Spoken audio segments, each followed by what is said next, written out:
नमस्कार, आप सभी का स्वागत है रामासर नेशन पे। और देखिए, मोदी सरकार से लगातार उनके कई मंत्रियों की इस्तीफ़ा मांगी जा रही है, जिसमें शिक्षा मंत्री सबसे प्रमुख थे, जिनकी इस्तीफ़ा को लेकर के जंतर मंतर से लेकर के चारों तरफ प्रदर्शन भी हो रहे हैं। लेकिन अब मोदी सरकार के अंदर में इस्तीफ़े का सिलसिला एक शुरू हुआ है, लेकिन इसका कारण क्या है, मुख्य वजह क्या है, इसको समझेंगे। और मोदी सरकार के एक बड़े मंत्री ने अपने पद से इस्तीफ़ा दे दिया है। प्रधानमंत्री मोदी जी की सलाह पर राष्ट्रपति ने खुद उनका इस्तीफा को स्वीकार किया है। इस पूरे मामले को जानेंगे। लेकिन जो असली बात है अब ये है कि मोदी जी के 3 मुख्यमंत्रियों की कुर्सी जाने वाली है। इसे लेकर के एक बड़ी बात सामने आ रही है। कोई एक बहुत बड़े नेता हैं जिन्होंने इस बात को खुलासा किया है। और ये जो अखिलेश ये जो क्या नाम है, मोहन यादव का जो पूरा का पूरा मामला खुल करके सामने आया है मध्य प्रदेश के अंदर, जमीन विवाद के अंदर। अब मध्य प्रदेश के जमीन विवाद में अब अखिलेश यादव ने खुल करके मोहन यादव के समर्थन में उतर आए हैं। और यहाँ पे जो ऐसे ऐसे चौंकाने वाले अब खुलासे, आपको तो पता चल गया होगा कि जमीन विवाद में जो मध्य प्रदेश के मुख्यमंत्री हैं वह ऐसे ऐसे कांड किए हैं जहाँ पर उनका पूरा परिवार फंसा हुआ है। लेकिन अब अखिलेश यादव, जो कि बीजेपी के अपोजिशन में यूपी के अंदर हैं, और वह अब अचानक से बीजेपी के मुख्यमंत्री मोहन यादव का समर्थन कर रहे हैं। आपको लग रहा होगा कि वह अपने यादव हैं तो शायद अपने यादव भाई की समर्थन कर रहे होंगे, लेकिन इसके पीछे के चौंकाने वाले कारण हैं। और सबसे बड़ी बात है, अखिलेश यादव ने खुलासा करते हुए कहा है कि 3 मुख्यमंत्रियों की कुर्सी जाने वाली है। और ये जो खुलासा है, उन्होंने कुछ मामले से जोड़ करके इसको सामने रखा है। और अखिलेश यादव जो बचाव कर रहे हैं मोहन यादव का, कि खुद उन्होंने आरोप लगाया है कि इसके पीछे राजनीतिक मकसद छिपा हुआ है और मोहन यादव को हटाने की कोशिश की जा रही है। ये अखिलेश यादव का कहना है। अखिलेश यादव ने कहा है कि मध्य प्रदेश और राजस्थान में जो बदलाव होगा, मुख्यमंत्री का चेहरा का बदलाव होने जा रहा है। और फिर उसके बाद उत्तर प्रदेश का जो मुख्यमंत्री है योगी आदित्यनाथ, उनको भी हटाया जाएगा। तो ये अखिलेश यादव का कहना है। तो सबसे बड़ा यहाँ पर सवाल ये है कि आखिर ये मोहन यादव को फंसा कौन रहा है, आखिर वह कौन सा व्यक्ति है, या फिर वे कौन से लोग थे जिन्होंने मोहन यादव के सारे ज़मीन के रिपोर्ट को जो है चूँकि इंडियन एक्सप्रेस को दिया है। इसको लेकर के भी मैं देख रहा हूँ कि काफ़ी लोग चर्चा कर रहे हैं और कई नई बातें सामने आ रही हैं, क्योंकि कोई बाहरी उनको नहीं फंसाया, उनके अपने लोगों ने ही फंसाया है। उनकी कुर्सी को हटाने की कोशिश कैसे हो रही है, इस पर चर्चा होगी विस्तार से। और फिर हम लोग जानेंगे कि जो इंडियन एक्सप्रेस की जो जांच है, उसमें कैसे मध्य प्रदेश के जो मुख्यमंत्री हैं उनके पूरे परिवार की ज़मीन को लेकर के सवाल उठे, उसके हम लोग प्रॉपर विस्तार से चर्चा करेंगे कि कितना ज़मीन था, कितने प्लॉट थे, कौन कौन से लोग उनके परिवार के इसमें शामिल हैं, ये सब आपको पता चल गई होगी। लेकिन अभी तक जो खबर आ रही थी कि जो ब्यूरोक्रेट्स होते हैं, जो IAS होते हैं, चाहे जो बड़े बड़े अधिकारी होते हैं, वे लोग जानबूझ करके सड़क के आसपास ज़मीन खरीदते हैं और फिर जब सड़क पास हो जाती है तो फटाफट उसको हासिल कर लेते हैं। लेकिन अब खुद मुख्यमंत्री, वैसे प्रधानमंत्री हैं भारत के अंदर, जो कहते हैं कि ना खाऊंगा ना खाने दूंगा। तो मोदी जी तो कहते हैं कि ना खाऊंगा, लेकिन यहाँ पर जो मोहन यादव कांड कर रहे हैं, इनका पूरा का पूरा परिवार ही, आप जब परिवार के लिस्ट सुनेंगे तो आप हिल जाएंगे। मतलब इतना ब्रांचेज हैं उस इनके परिवार के अंदर, जहाँ पे जिनके नाम पर ज़मीन ली गई है केवल अपना नाम छुपाने के लिए, शायद इन्होंने ज़बरदस्त लूट मचा करके रख दी है। तो अब इन्होंने ऐसा कर दिया है कि हम किसी को खाने ही नहीं देंगे। और यही कारण है कि मध्य प्रदेश के अंदर इन्हीं के करीबी लोगों ने ही इनके खिलाफ कांड कर दिया है, जिसके कारण अब ये फंसते हुए नजर आ रहे हैं। और उज्जैन मास्टर प्लान क्या था, 2035 क्या है, इसके ध्यान में रखते हुए मोहन यादव के परिवार ने कैसे कैसे कांड किया है, इसको समझेंगे। और मोहन यादव का उज्जैन से पुराना संबंध है, इसको समझेंगे। मुख्यमंत्री बनने के बाद अचानक इनके जो परिवार के आसपास के जो लोग हैं, कैसे उनकी खरीद में अचानक तेज़ी बढ़ गई।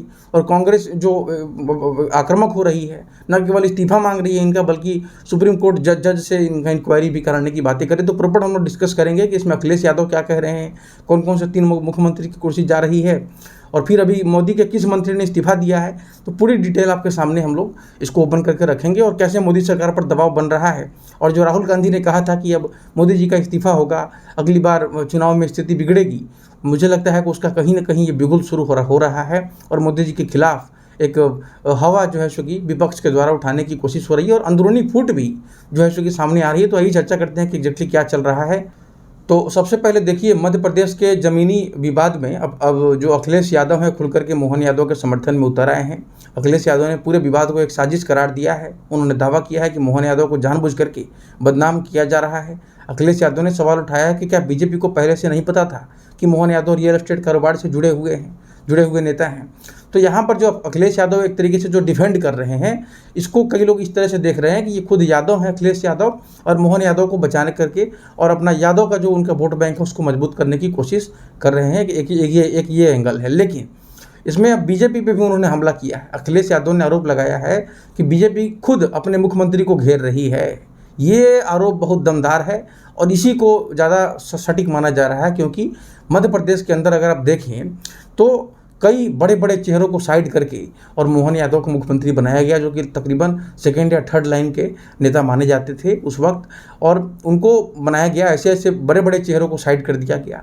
तो ऐसे में हुआ क्या है कि अब जो बड़े बड़े चेहरे जो साइड हुए हैं वह मोहन यादव के अंडर में काम नहीं करना चाहते, या फिर उनको देख करके वह टॉलरेट नहीं कर पा रहे हैं। और कई बार मोहन यादव तो ऐसे काम कर रहे हैं उज्जैन के अंदर, अपने ही जो उनके पार्टी के हैं, कोई विधायक है, कोई सांसद है, कोई कुछ है, उसके खिलाफ वो कार्रवाई शुरू कर देते हैं बैकग्राउंड से।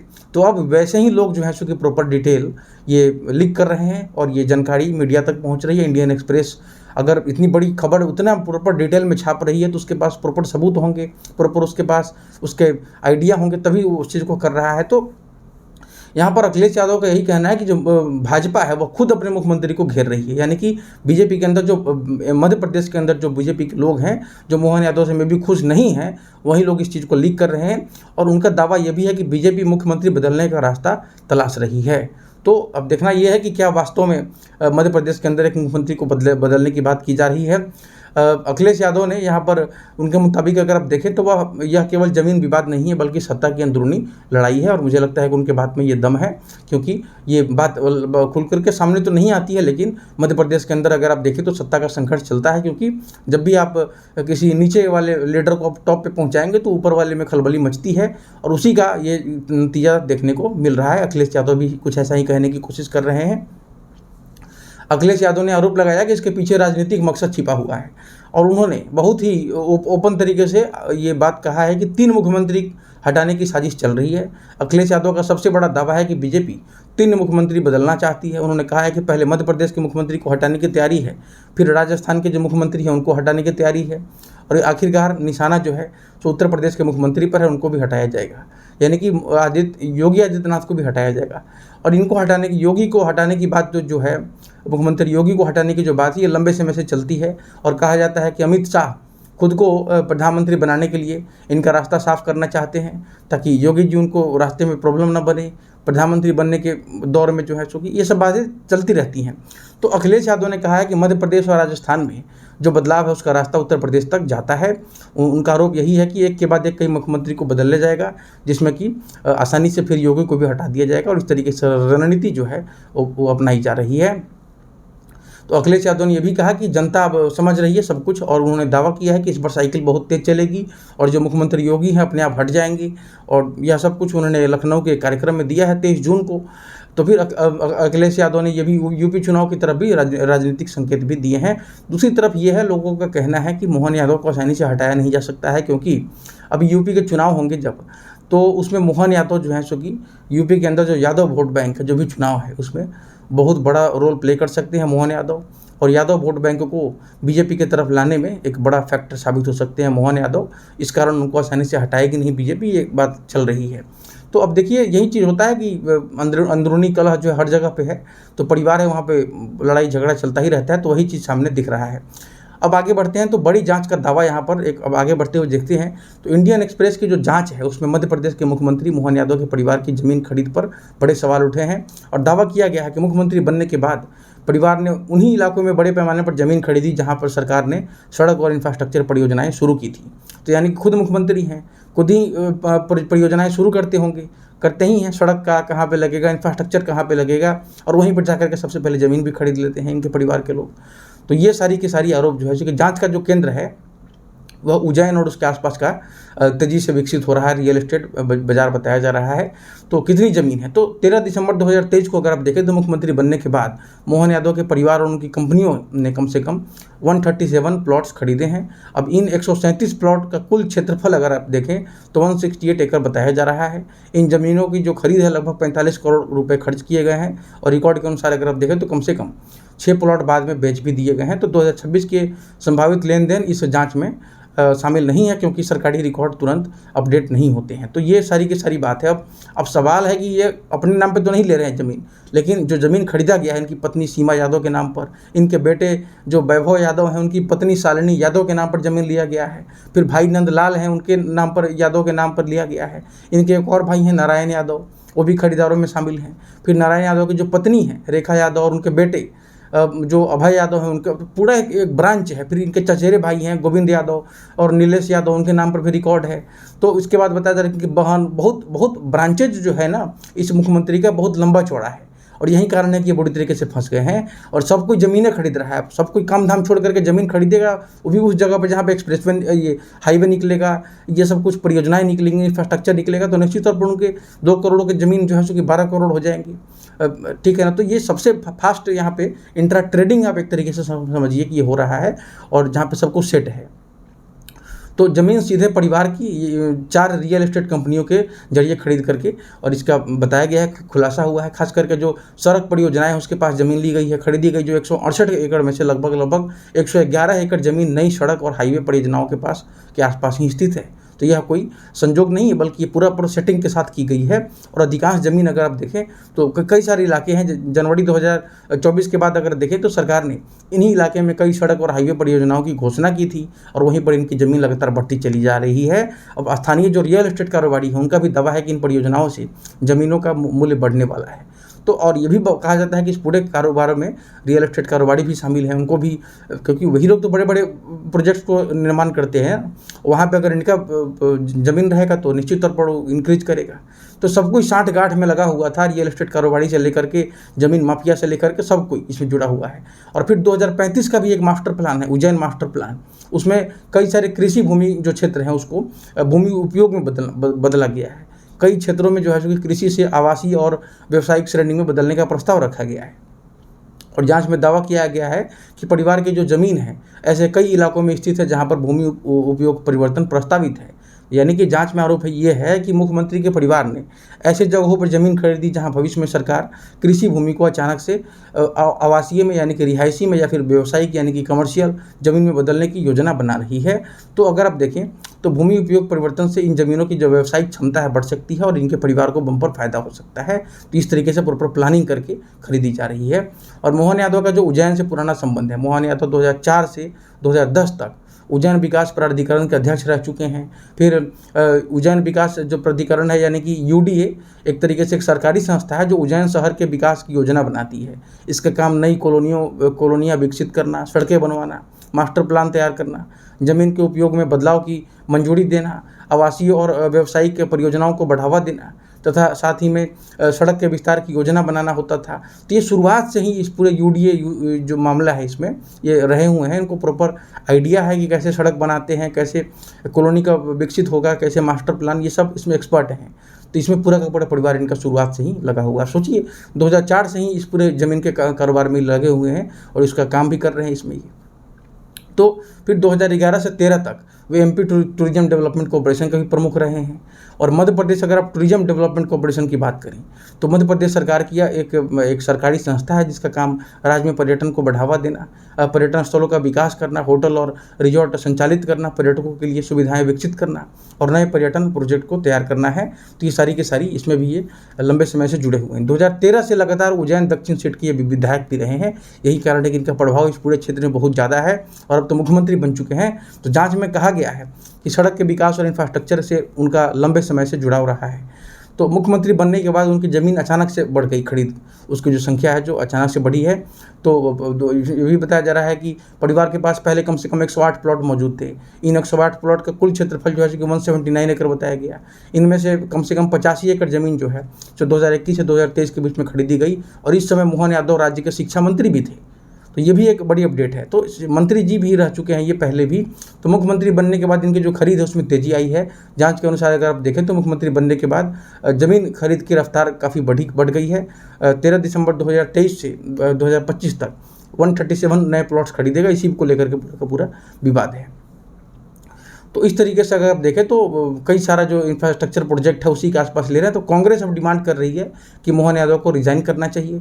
अब इनके ऊपर एक से बढ़कर एक जो लूट ऑफ महाकाल लैंड हुआ है, कांग्रेस इसको टर्म दे रही है कि लूट ऑफ महाकाल लैंड हुआ है, इसको अब तुरंत जो है सो कि चेंज रिजाइन कीजिए, क्योंकि आपका जो ज़मीन है 100 एकड़ से 335 एकड़ तक पहुंच गया है आपके टेन्योर के अंदर। ये कांग्रेस का जो प्रेसिडेंट है मध्य प्रदेश में जीतू पटवारी, उनकी तरफ से कई सारे स्टेटमेंट्स दिए गए हैं और जो फैक्ट्स है वो क्लियरली दिखा रहा है कि बीजेपी का जो इन्वॉल्वमेंट है वो चाहे वो राम मंदिर का जो डोनेशंस है उसकी चोरी में या फिर जो महाकाल लैंड को लूटने में, तो पटवारी साफ साफ कह रहे हैं ये जो कांग्रेस के अध्यक्ष है मध्य प्रदेश के कि इस तरीके से पूरी तरीके से लूट की जा रही है। तो उन्होंने बताया है कि ये जो मुख्यमंत्री हैं उनको अब देना पड़ेगा रिजाइग्नेशन। और साथ ही कांग्रेस की तरफ से ये भी डिमांड है कि कांग्रेस चाहती है कि सुप्रीम कोर्ट के जो जज हैं उनके अंडर में एक इंक्वायरी हो, ताकि मोहन यादव के परिवार का जो प्रॉपर जो लैंड खरीदारी है उसकी जांच की जा सके और फिर उसके बाद इसे लेकर के जो है सो इस पर फैसला सुनाया जाए। तो मोहन यादव के पास अगर खुद की ज़मीन अगर आप देखें तो 2023 को उन्होंने हलफनामे में सीधे 17 एकड़ ओनली 17 एकड़ ज़मीन घोषित की थी। इसमें से 4 एकड़ पैतृक संपत्ति बताई गई थी, 13 एकड़ ज़मीन जो है चूँकि 1998 में खरीदी गई बताई गई। फिर पत्नी सीमा यादव के नाम पर भी उन्होंने सीधे 10.6 एकड़ ज़मीन घोषित की है। और इस तरीके से तो परिवार के लेकिन कंपनी है कई सारा, इसमें सिद्धिविनायक देवकन प्राइवेट लिमिटेड बताया जा रहा है, जिसमें कि खुद मोहन यादव और सीमा यादव उनकी पत्नी जो है उनका संयुक्त हिस्सेदारी जो है 73% है। तो इस तरीके से तो उज्जैन में कई सारी परियोजनाएं चल रही हैं। उज्जैन के अगर चारों दिशाओं में अगर आप देखें तो 8 बड़े हाईवे प्रोजेक्ट्स चल रहे हैं, जिसमें कि ग्रीनफील्ड हाईवे है, सड़क विस्तार दोनों शामिल है। फिर जिला कलेक्ट्रेट के अनुसार अगर आप देखें तो 6 से अधिक प्रमुख हाईवे परियोजनाएं प्रगति पर है। तो इसके अलावा अगर आप देखें तो 15 से 20 आंतरिक सड़क चौड़ीकरण परियोजनाएं भी चल रही है। तो ये सब कुछ चल रहा है उज्जैन के अंदर, वहाँ पे इनके ज़मीन लगातार बढ़ते जा रहे हैं। इसी कारण ये पूरे पर जांच की बातें सामने हो रही है और विपक्ष अब सवाल उठा रही है और स्वतंत्र जांच की मांग भी की जा रही है। लेकिन जो राज्य सरकार के जो अधिकारी हैं उनका कहना है कि मुख्यमंत्री को रिश्तेदारों के जो कारोबार है उससे जोड़ना उचित नहीं है। अधिकारियों का तर्क ये भी है कि राज्य का दायरा जो है चूँकि केवल पत्नी बेटे और बहू तक ही सीमित होना चाहिए। अब पूरा का पूरा जो है चूँकि आप उसको बाकी उनके बहन उनके जो चचा भाई हैं सब उसको नहीं जोड़ा जाना चाहिए। अधिकारियों का जो सूत्र है उसके अनुसार ये खबरें सामने आ रही हैं। तो यहाँ पर आप देखें तो ये चीज़ है। तो यहाँ पर अब इस्तीफा इनका मांगा जा रहा है। इस्तीफा धर्मेंद्र प्रधान जो शिक्षा मंत्री हैं भारत के, उनका मांगा जा रहा है। अभी ये जो कॉकरोच पार्टी के हैं उन्होंने मोदी जी का भी इस्तीफा मांग दिया है। तो ये सबका इस्तीफा मांगा जा रहा है। लेकिन अब इस्तीफे की खबर किसकी आई है तो मोदी सरकार के जो केंद्रीय राज्य मंत्री हैं अभी थे ये जॉर्ज कुरियन, उन्होंने अपने मंत्री पद से इस्तीफा दे दिया। राष्ट्रपति द्रौपदी मुर्मू ने उनका इस्तीफा स्वीकार कर लिया है। इस्तीफा तत्काल प्रभाव से मंजूर भी कर लिया गया इनका। तो प्रधानमंत्री नरेंद्र मोदी की सलाह पर राष्ट्रपति ने इस्तीफा को स्वीकार किया और 23 जून 2026 को ये इस्तीफा हुआ है। और जॉर्ज कुरियन का राज्यसभा कार्यकाल जो है चूँकि 21 जून 2026 को समाप्त हो गया। कार्यकाल खत्म होने के दूसरे ही दिन उन्होंने मंत्री पद छोड़ दिया है। तो बीजेपी ने हालिया राज्यसभा चुनाव में उन्हें दोबारा मौका नहीं दिया और राज्यसभा में वापसी न होने के कारण उन्हें मंत्रिपरिषद छोड़नी पड़ी है। राज्यसभा सदस्यता समाप्त होने के बाद मंत्री पद भी उन्हें छोड़ना पड़ा है। बाकी सरकार में उनकी बड़ी भूमिका थी। जॉर्ज कुरियन जो है चूँकि केंद्रीय अल्पसंख्यक मामलों में के राज्य मंत्री थे। वे मत्स्य पालन, पशुपालन और डेयरी मंत्रालय में भी राज्य मंत्री की जिम्मेदारी संभाल रहे थे। मोदी सरकार में वे 2 महत्वपूर्ण मंत्रालयों से भी जुड़े हुए थे। तो अल्पसंख्यक मामलों और डेयरी सेक्टर दोनों में उनकी जिम्मेदारी बहुत बड़ी थी। तो इस तरीके से आप समझ सकते हैं। तो जॉर्ज कुरियन केरल से आने वाले वरिष्ठ बीजेपी नेता हैं और मोदी सरकार में वे ईसाई समुदाय से आने वाले अकेले मंत्री थे। उनके इस्तीफे के बाद जो है कि अब एक परिवर्तन की मैं देख रहा हूँ कि चर्चा होगी और बीजेपी के पुराने और भरोसेमंद नेताओं में उनकी गिनती होती रही है। जॉर्ज कुरियन इस बार अगर आप देखें तो मध्य प्रदेश से ही राज्यसभा सांसद थे केंद्रीय, उसके बाद उनका ये चीज़ हुआ है, अब इनका इस्तीफा दे दिया है। और उनका जो जन्म है वो 1960 में केरल के कोट्टायम में हुआ था। सुप्रीम कोर्ट के वकील भी रह चुके हैं। 1980 में बीजेपी की स्थापना के समय ही पार्टी से जुड़े हुए थे। तो अब ये इनका इस्तीफा जो है जो कि चर्चा हो रहा है और यहाँ पर अब लोगों का कहना है कि मोदी जी इनका इस्तीफा तो ले रहे हैं, लेकिन जिसका लेना चाहिए, जिसको लेकर के विपक्ष का जो आरोप है कि 10 से ज़्यादा छात्र 12-13 संख्या एग्जैक्ट मैं बता नहीं सकता कि बहुत सारे लोग आत्महत्या किए हैं छात्र लोग नीट के एग्ज़ाम को री एग्ज़ाम देने में बहुत सारी दिक्कतों का सामना करना पड़ा है। तो तो इसे लेकर के विपक्ष चाहता है कि शिक्षा मंत्री जवाबदेही दें और उसको प्रॉपर सफाई दें, इस्तीफा दें और कुछ तो करें, कार्रवाई होनी चाहिए। और अगर नहीं करते हैं तो फिर मोदी जी को भी इस्तीफा देना चाहिए। ये कांग्रेस पार्टी के है, ये दीप के, इन्होंने ये इस्तीफे की मांग की है। तो इस तरीके की खबर सामने आई है। तो इस तरीके से मैंने आपको बताया कि बीजेपी के अंदर मंत्रियों का इस्तीफा का तो सिलसिला शुरू है, लेकिन जो मांग की जा रही है उसकी इस्तीफा अभी भी, उस पर भी संशय बना हुआ है। और इसी बीच अखिलेश यादव ने दावा कर दिया कि बीजेपी के जो 3 मुख्यमंत्री हैं बदले जाएंगे, इस्तीफा उनकी हो सकती है। अब आने वाले समय में क्या होता है उसको हम लोग चर्चा करेंगे, जानेंगे। इस वीडियो में फिलहाल इतना ही, फिर मिलते हैं एक और नए अपडेट के साथ। धन्यवाद, नमस्कार।